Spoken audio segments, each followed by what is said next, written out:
जय श्रीकृष्ण नमस्कार दर्शक बंधु माधव पवित्रवाणी राशिफल कार्यक्रम में आपण मानक स्वागत करुच्ची मु टैरो विशारद प्रिय दर्शक बंधु आज आपण मानक कहबी टैरो कार्ड माध्यम मोर प्रिय वृष राशि संपर्क में श्रावण मासर समय किपरि अतिबाहित हो श्रावण मासरे मोर प्रिय वृष राशि व्यक्ति माने कौन करें कौन लाभ हम कौन क्षति हम से संपर्क में कहबी प्रतिकार किसी कहबी तेरे आपण मैंने कार्यक्रम को प्रथम शेष पर्यंत देखूँ तेरे चलतु आम कार्ड मध्यम मात्र 5टी कार्ड आम बाहर करवा पंचमहाभूत तत्व अनुसार आम देखा कौन तार प्रभाव पड़ुछि। जय श्रीकृष्ण श्रावण मासरे मोर प्रिय वृष राशि व्यक्ति मान कौन आसूची प्रथम सप्ताह कार्ड देखा। जय श्रीकृष्ण जय श्रीकृष्ण मोर प्रिय वृष राशि व्यक्ति माने आपण माने श्रावण मासर प्रथम सप्ताह कौन कार्ड आसूची ना पेज ऑफ कप आपण मानक पई श्रावण मास संक्रांति ठारू प्रथम सप्ताह कार्ड आसूची पेज ऑफ कप ये टैलेंट कार्ड आपण पाखकू अनेक किछि कर्म आसीबो नुआ नुआ किछि काम शिखिबा नुआ काम रे मुंड भर्ती करिबा कोनोसी चिंताधारा मन भीतर को प्रवेश करिबो भाबी चिंती आपण किंतु कार्य करिवे ना मति विभ्रांत रखिबो जा द्वारा क्षति भी हे पारे आपण टिके जत्नहीन रहिबार देखा दउची आपण प्रथमे जे कोनोसी कार्य करंतु ना काहे कि कर्म को आगे शिखंतु जानतु ता परे जाई कि कर्म ऊपर सफलता मिलिबो जदि कोनोसी नुआ कर्म कार्य करूचंती भाबी चिंती करंतु नुआ रिलेशन हो नुआ सांग हो किबा नुआ व्यवसाय हो ता नहले बड़ मानकर मतामत नै कि करंतु ता नहले आपनकर प्रॉब्लम देखा दे पारे किबा घर परिवार दाम्पत्य जीवन कथा कहले आपनक गृह को के अतिथि प्रथम सप्ताह आसीबार जोग देखा दउची रिलेशन रे के आपनको नुआ पार्टनर रो जोग देखा दउची किंतु हेले आपनकर मन गोटे विचलित भाव में रहिबो मन जदि हेला विचलित फल न फले कदाचित मन को शांत रखिबा पाई ईश्वरंकर आराधना करंतु शिव महाप्रभु को दर्शन करंतु निश्चित मति विभ्रांत रु टिके शांति मिलिबो नले चंदन रो टीपा कपाळ लगांतु ए सब कर्म कले आपनकर मति ठीक ठाक रहिबो। एबे चलंतु आमे श्रावण मासर द्वितीय सप्ताह को देखिबा। द्वितीय सप्ताह कार्ड आसी नाइट ऑफ सोर्स कार्ड आपनको सह एक परिवर्तन भी एठी सेकंड बा द्वितीय सप्ताह श्रावण मास देखा मिलिबो कोनोसी बड़ परिवर्तन हो पारे जार अपेक्षा आपण थिले से परिवर्तन को आपनको मध्य स्वीकार करबा को पड़िबो आपण कोनोसी साहसिकता रखिबे कोनोसी रिस्क मध्य आपण मुंड भितर को नेबे आपनकर कॉलिग मध्य रहइबो बड़ परिवर्तन रिलेशनशिप रे भी हबार जोग देखा दउची मैरिज प्रपोजल हो पारे नहले आपनकर पार्टनर रिलेशन शेष किछि क्लोज भी हो जाय पारे ए जा भी हो आपण टिके जगी रखि चलंतु आ मनी कैरियर क्षेत्र रे आपनकर साहसिकता भी आपण देखैबे हेले भी आपण माने प्रति क्षेत्र रे टिके केयरफुल भाव रे रहंतु ता नहले सब बिगड़ी जिबार संभावना रहइबो मोर प्रिय वृष राशि व्यक्ति माने 3-2 कृत्तिका नक्षत्र 4-2 रोहिणी नक्षत्र 5-2 मृगशिरा नक्षत्र 3टी नक्षत्र व्यक्ति मान द्वितीय सप्ताह कार्ड मध्य एते खास नाही ताकू आपण मध्य जगी रखि चलिबा आवश्यक अछि। आमे एबे श्रावण मासर तृतीय सप्ताह कार्ड को देखिले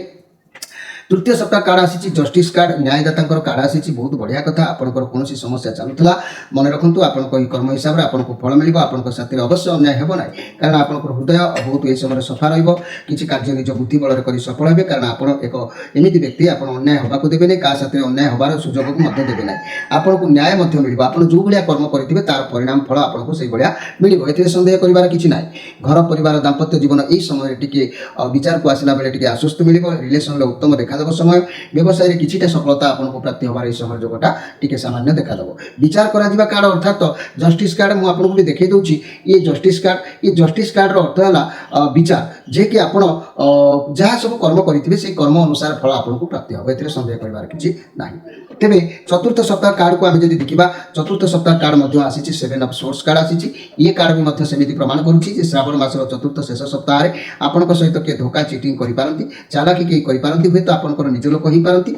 से माने आपनको शुभचिंतक बोले कि प्रमाण आसु नाही आपनको सहित के खराब व्यवहार करि पारंती केयरफुल टिके रहबा आवश्यक रहउछि। रिलेशनशिप रे कोनोसी तृतीय लोकक जोगु आपनको संपर्क खराब हे पारे पार्टनर आपनको सहित चीटिंग करि पारंती सिंगल थिबा व्यक्ति माने एमिति का सहित साक्षात हेबो जे कि से भी आपनको पई होय तो भलो हे न पारंती आपनको ठकी पारंती एति प्रति टिके सावधान रहिबे। मनी कैरियर क्षेत्र रे आपनको कर्म क्षेत्र रे साथी माने ही आपनको पिठी पछपट रे आघात करिबा भली किछि गोटे चक्रांत करि पारंती चाकरी रो आपनको के बाहर करि देबा उद्यम करि पारंती निज बुद्धि सब परिस्थिति को डील करंतु फाइनेंशियल क्षेत्र रे आपनको सहित फ्लड हे पारे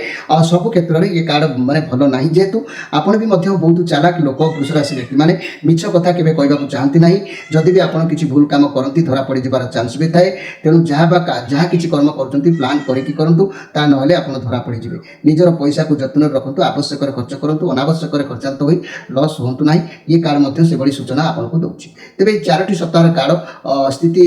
भलो देखा जाउ नाही तथापि शेष कार्ड कोन आसीछि भगवान को आशीर्वाद देखिबा शेष कार्ड आसी द लभर कार्ड निज उपर बहुत अधिक आपण फोकस रखिए आपंकर माइंड मन सब बालांस रही आप सत्य रखिए ताले ठीक डिसीजन नहीं पारे प्रथम आपको लगे जेकोसी कर्म करेंगे रास्ता बहुत कठिन आपण द्वारा संभव कि असंभव किंतु आप से कर्म छाड़ू ना कर्म उपर मनोनिवेश करूँ किसी समय किसी दिन जब से काम करेंगे रास्ता आपको मिल छोट छोट कार्य को लक्ष्य कर आगे आप बढ़े ये भगवान कृष्ण केशव माधव जगन्नाथ आशीर्वाद कार्ड जहाँ प्रमाण करुच्ची कार्य क्षेत्र में सब ठीक ठाक रही भी परिवर्तन चाहिए अधिक व्यस्त हूँ ना व्यवसाय को बढ़ावा हो संपर्क बढ़ावा हो कार्य सफलता पाइबा हो किंतु आपको धैर्यर सहित मुकाबला करने को पड़ो तेज जाकि उचित मार्ग में पहुँची पारे भल साथी भी यही लास्ट मोमेंट में आपको कई गोटे मिल पाए जहाँ आपंकर मन भी से समय हालुका हो पाए मोर कहबार कथा हूँ मोर प्रिय वृष राशि व्यक्ति मैंने बर्तमान आपंकर एकादश भाव में शनि अच्छा अर्थात लाभ भाव में अवस्थान कर शनि आपण प्रति सतत अनुकूल प्रभाव सुनिश्चित रु सबु मसरे रा भी नुह ए मसटा आपंप ठीक ना ये आपंकर अप्रत्याशित भाव में निजर तादृश योग्यता कर्मकुशलता थाउ बा न महनीय मर्यादावंत पदवीर अधिकारी आपको शनि कराइबे चाकरी क्षेत्र में दृश्य माने आपण मानकर जातकरू अप्रत्याशित पदोन्नतिर सूचना व्यक्ति माने धनवान भी हो पारे निरंतर धन उपार्जन क्षमता संपूर्ण हो पार दीर्घायुष लाभ करेंगे तथापि स्वास्थ्य सुखदायक टी हो पारे कि पुत्र जनित दुख सुखर आकस्मिक आशंका संकेतित हो पाए तेणुक अवश्य शनि भल प्रभाव देले भी किंतु ये श्रावण मास आपंकर ठीक ठाक सब ना जेहेतु श्रावण मास ठीक ठाक जेहेतु शनि प्रभाव ना आपन टे जगी रखिकी चलवा आवश्यक अच्छी कहीं आप मन रखु मोर प्रिय वृष राशि व्यक्ति मैंने जे कि मोट उपर मुझे कहि जदि गाय मोट उपर वृष राशि व्यक्ति मैंने ये मसरे आप लिखिकी रखु फिर मत कहे माधव पवित्र बाणी कार्यक्रम केवे भी अन्यथा हुए आप भांगी पड़े धैर्य सहित सामना सब बेले उतान पतन भितर गति करता समय आपको धैर्य बालांस सहित रहा पड़ो आपड़ ये मसरे अशुभ फल अधिक भोग करेंगे देह पीड़ा निश्चित भाव में आपंकर ताने देखादेव ये कार्य सब प्रमाण कला कर्म क्षेत्र में विफलता देखादेव आय व्यय प्राय जहाँ रोजगार करेंगे ता ही खर्च में पड़ो पारिवारिक जीवन विषाद जोग देखादेव चाकरी क्षेत्र में चक्रांतर शिकार वशवृत्ति है क्षोभ प्रकाश कर जोग मस देखादेव तेणु टे केयरफुल भाव में मसटा को जगी रखी चलतु व्यवसाय मांदा चलो पढ़ापढ़ी में संपूर्ण अवहेला घट पचेकी रही कारण आप मन रखु यही श्रावण मास अर्थात जुलाई मासर कथा कहि जुलाई 20 तारीख 26 तारीख 27 तारीख 28 तारीख एवं से जुलाई पर अगस्ट मासर 15 तारीख 16 तारीख 17 तारीख पर्यंत आपको टे सतर्क भाव में गति करने को पड़ो ये तारीख मानक कारण यही तारीख मानक घात चंद्र अष्टम चंद्र सब ये मसरे आपंकर पड़ुवर मानसिक शारीरिक पीड़ा आर्थिक क्षयक्षति शुभ काम में बाधाविघ्न समस्या सृष्टि अघटन कर्म चिंता पारिवारिक चिंता माने आदि अति अशुभ फल भोग कर समय जोग सब देखा देता है एणु यही तारीख में विशेष भाव में सतर्कता आपने अवलंबन करने उचित या छड़ा प्रति मासर शनिवार पंचमी दशमी पूर्णिमा अमावास्या मासंत यही दिन गुड़िक अशुभ आपंप रोचे दिन मानक आपण इष्ट देवता माँ कमला माँ पार्वती इष्ट देवता शिव को ध्यान करूँ कर्म प्रवृत्त हेले अशुभ फल किसी परिमाण आप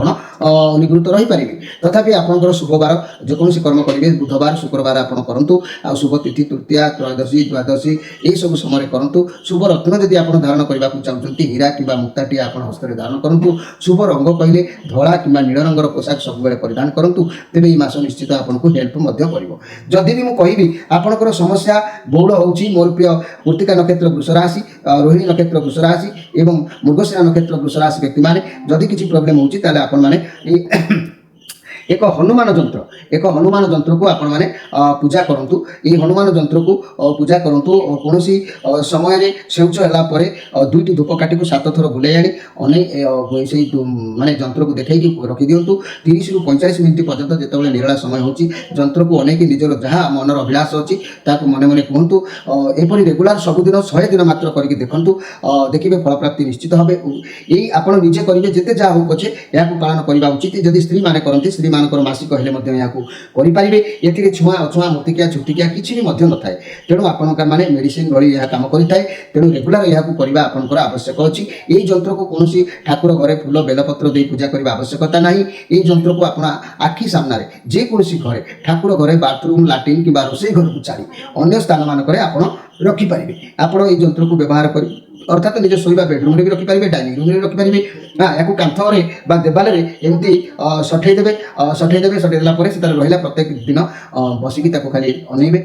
30 रु 45 मिनिट भितर अनेबे अनेले आप जो कथा मन दुख रोचे अनुभव करेंगे निश्चित दुख खंडित हम ए सन्देह करार ना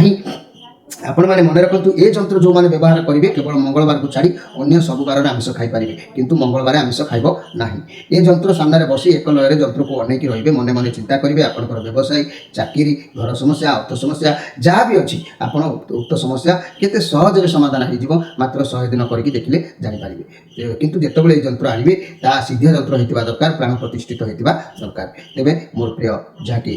ବୃଷ ରାଶି ବ୍ୟକ୍ତିମାନେ ଅଧିକ କିଛି ଯଦି ଆପଣ ଜାଣିବାକୁ ଚାହୁଁଛନ୍ତି ଆମ ଚ୍ୟାନେଲର ନମ୍ବର ମଧ୍ୟ ଦିଆଯାଇଛି, ଯୋଗାଯୋଗ କରିପାରିବେ। ନିଜର ଜନ୍ମଜାତକ ଅନୁସାରେ ଅନେକ ପ୍ରତିକାର ମଧ୍ୟ ଅଛି, ଯାହାକି ଆପଣଙ୍କ ଭିତରେ ସମସ୍ୟା ଚାଲୁଛି, ପ୍ରତ୍ୟେକ ସମସ୍ୟାର ସମାଧାନ ଅଛି। କେବଳ ଯୋଗାଯୋଗ ଆଉ ଆପଣ ଉଦ୍ଯୋଗ କଲେ ନିଶ୍ଚିତ ଭାବରେ ସଫଳ ହୋଇପାରିବେ। ତେଣୁ ଏ ମାସଟି ଆପଣଙ୍କ ପାଇଁ ଭଲ ନାହିଁ। ତେଣୁ ଏ ମାସଟିରେ ମନ ଅଧୈର୍ଯ୍ୟ କରିବା ଆବଶ୍ୟକ ନାହିଁ, ଧୈର୍ଯ୍ୟର ସହିତ ସଦାବେଳେ ମୁକାବିଲା କରିବା ଆବଶ୍ୟକ ଅଛି। 5 ଆଙ୍ଗୁଳି ଯେତେବେଳେ ଆମର ସମାନ ନାହିଁ, ତେଣୁ ଉତ୍ଥାନ ପତନ ଭିତରେ ସବୁବେଳେ ଭଲ ମନ୍ଦ ଗତି କରିପାରେ। ତେଣୁ ଏ ମାସ ଆପଣଙ୍କ ପାଇଁ ଭଲ ନଥିବାରୁ ଆପଣମାନେ ମନ ଦୁଃଖ କରିବାର ନାହିଁ, ଧୈର୍ଯ୍ୟର ସହିତ ମୁକାବିଲା ହୁଅନ୍ତୁ, ବିଶେଷ କିଛି କ୍ଷତି ହେବ ନାହିଁ। ତେବେ ଆଜି ତ ସମୟ ହୋଇଛି, ମୁଁ ଆପଣମାନଙ୍କର ବିଦାୟ ନେଇ ରହୁଛି। ପୁଣି ଭେଟ ହେବ ଆଉ ଏକ କାର୍ଯ୍ୟକ୍ରମରେ। ନମସ୍କାର।